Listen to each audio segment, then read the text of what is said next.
Collector doctor Ilaiyaraaja T ने आज जनसुनवाई में 4 अनाथ बालिकाओं को रोजगार हेतु आवागमन करने के लिए स्कूटी की स्वीकृति प्रदान की। चारों बालिकाएं कल्पना सलोनी, विश्वकर्मा, अंजलि परमार तथा हरमित कौर परदेसीपुरा स्थित अनाथ आश्रम में निवास करती है। उन्हें अपने निवास से कार्यस्थल आने जाने में बेहद परेशानी का सामना करना पड़ रहा था।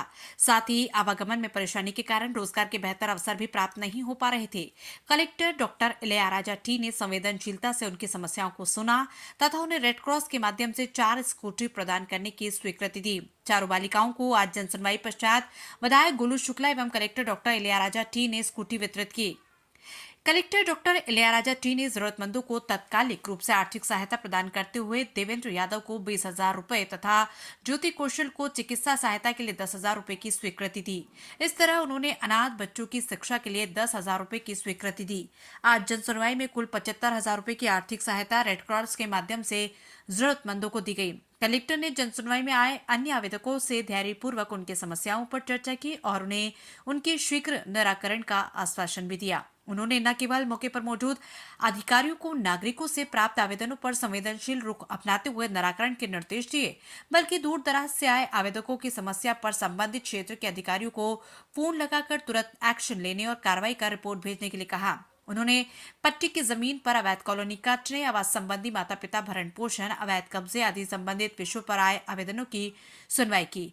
आज जनसुनवाई में रोजगार, शिक्षा और अन्य दैनिक कार्यों में मदद के लिए दिव्यांगजनों को विभिन्न प्रकार के उपकरण प्राप्त हो, इसलिए इस उद्देश्य से आसरा प्रकल्प के अंतर्गत एल्मिको उज्जैन द्वारा एडिप योजना के तहत विभिन्न उपकरणों के लिए चिन्हांकन किया। 25 दिव्यांगों को मोटरेट ट्राईसाइकिल, 109 दिव्यांगजनों को व्हीलचेयर, ट्राईसाइकिल, बैसाखी इत्यादि के लिए चिन्हित किया गया। 15 दिव्यांगजनों को रिट्रोफिटिंग स्कूटी प्रदान करने हेतु चिन्हित किया गया। कलेक्टर डॉक्टर इलैयाराजा टी ने सामाजिक न्याय एवं निःशक्त जन कल्याण विभाग के अधिकारियों को निर्देश दिए कि वे दिव्यांगजनों की समस्याओं को विशेष रूप से सुने और उनके हाथों हाथ निराकरण सुनिश्चित करें।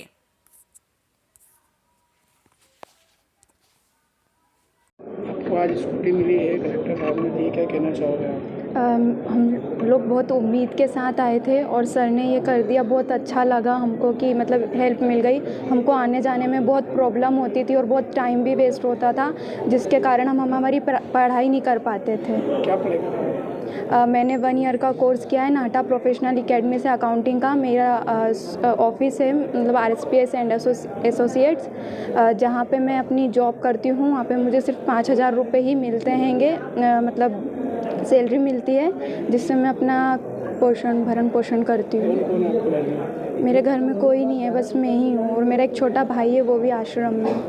आपका नाम? मेरा नाम सलोनी विश्वकर्मा है। स्कूटी मिली है, जनसुनवाई में आवेदन किया था। Yes sir. क्या बोलना चाहोगे? सर, हम जिस उम्मीद से आए थे वो उम्मीद हमारी पूरी हुई है। आज इस बात की सबसे ज़्यादा खुशी है। कहाँ से हैं आप? इंदौर से ही हैं सर। क्या करते हैं आप? कौन है आपके परिवार में? सर, परिवार में तो कोई भी नहीं है और मैं अभी पढ़ भी रही हूँ, साथ में होम ट्यूटर हूँ। क्या पढ़ाई कर रहे हो? मैं MJ मेडिकल कॉलेज में पढ़ती हूँ। कितने दिन पहले आवेदन दिया था आपने? क्या आज ही आवेदन दिया आपने? सर, आज ही आवेदन दिया और आज ही सर ने हमारी मदद कर दी। वो इसके अलावा क्या काम करते हो?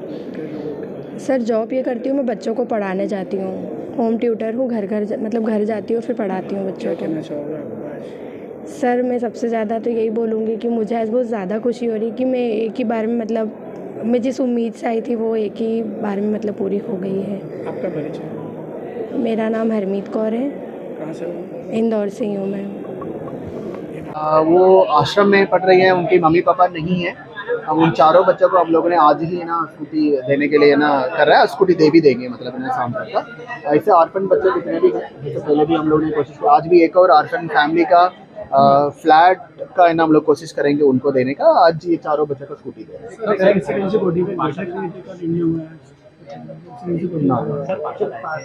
पट्टे के दिया हुआ है आदिवासी ना का जमीन है, उसमें ना कॉलोनी बनाने के लेकर शिकायत प्राप्त हुई थी। मैंने तत्काल SDM को डायरेक्शन दिया है, मतलब आज शाम तक ही मतलब उसको मौका निरीक्षण करें, तहसीलदार को मौके पे भेजे। एंड इस प्रकार का बिना अनुमति का पट्टे के ज़मीन पे बिल्कुल बिना अनुमति का हो भी नहीं सकता है। और दूसरा व्यक्ति है तो उनके खिलाफ हम लोग ऐसे अट्रॉसिटीज एक्ट में भी कार्रवाई किया जा सकता है, और उनके खिलाफ मतलब है ना कॉलोनी का डेवलपमेंट है ना परमिशन नहीं है तो कॉलोनी से इलीगल कॉलोनी एक्ट में भी है ना कार्रवाई करेंगे। एयरपोर्ट को लगभग 100 करने का आपको क्या करने आए उनको 6 महीने पहले नोटिस निकाल दिया है कंपनी ने, और वो आप दूसरे जैसे आपके नॉलेज में संज्ञान में आ रहा है हम इसको चेक करेंगे कि पॉइंट को शासन को अवगत कराएंगे। नहीं, वो बिल्कुल गलत है। मतलब है ना कोई भी ना प्रदर्शन शांतिपूर्व होना चाहिए। मतलब है ना पुलिस को इसके संबंध में ना हम लोग ने निर्देश दिए हैं। मतलब आप किसी और है ना आम नागरिकों की है ना चीज़ों का है ना वादा है ना कोई भी है ना उत्पन्न नहीं कर सकता है। लगातार हम लोग है ना उनको समझाइश भी दे रहा है। मतलब है ना पुलिस भी है ना इसको डील कर रहा है। हमारे एग्जीक्यूटिव मजिस्ट्रेट्स हैं, तहसीलदार भी है ना मतलब हम लोग ने फील्ड में तैनात कर रखा है। पेट्रोल डीजल की स्थिति तो बहुत बेहतर होगी, लेकिन आसपास के जिलों में यहाँ से जाता है उसके लिए भी क्या? हाँ डेफिनेटली, कल पूरी रात में मतलब है ना मोस्टली हमने ये कोशिश किया है कि आसपास के ज़िले का है ना हमारे कितने भी डिपो से जाना है और हमारे ऑफिसर्स भी लगे हुए थे तो उनको भी हम लोगों ने फैसिलिटेट कराया, इंश्योर कराया सो दैट हमारी है ना गाड़ी है पहले शाम को और मॉर्निंग से ना हम लोग लगा सके। हम लोग दूसरे डिस्ट्रिक्ट का कलेक्टर्स भी है ना मेरी संपर्क में है, मतलब उसको भी हम लोग है ना फैसिलिटेट करा है। लगाने की नौबत तो नहीं आएगी कहीं, ऐसा लग रहा है कि नहीं, अब तो हम लोग लगातार है ना सिचुएशन को मॉनिटरिंग कर रहे हैं। एसोसिएशन वालों ने जो कॉल किया हड़ताल का, हमारे किस तरह से जो रहेगी उनका ज्ञापन है ना मिला है हमको, मतलब है ना उसको हम लोग है ना शासन को दोनों तरफ है ना मुझे है ना प्रचलित है ना लग रही है कि मतलब है ना कहीं वो 11वीं में अभी एक्चुअली नियम चेंज हुआ है। 11वीं में कौन सी सब्जेक्ट है वही सब्जेक्ट है ना 12वीं में एग्ज़ाम देने का है, वही नियम है ना साफ़ है। बट 11वीं में मैथ्स है ना उन्होंने पढ़ाई किया और अभी है ना बायोलॉजी का, बट फिर भी मतलब स्टूडेंट की है ना चीज़ों को ध्यान में रखते हुए मेरी ओर से हम लोग है ना मंडल का है ना लेटर भी लिख रहा है और मैं पर्सनली भी है ना बात करूँगा। कोशिश करेंगे कि मतलब है ना कहीं स्कूल ने बायोलॉजी पढ़ाया तो मतलब बच्चे को है ना एग्ज़ाम है ना उसमें होने दे। बट नियम यही कहती है कि मतलब आपका 11वीं में कौन सी मेन सब्जेक्ट है वही सब्जेक्ट है ना 12वीं में होगा।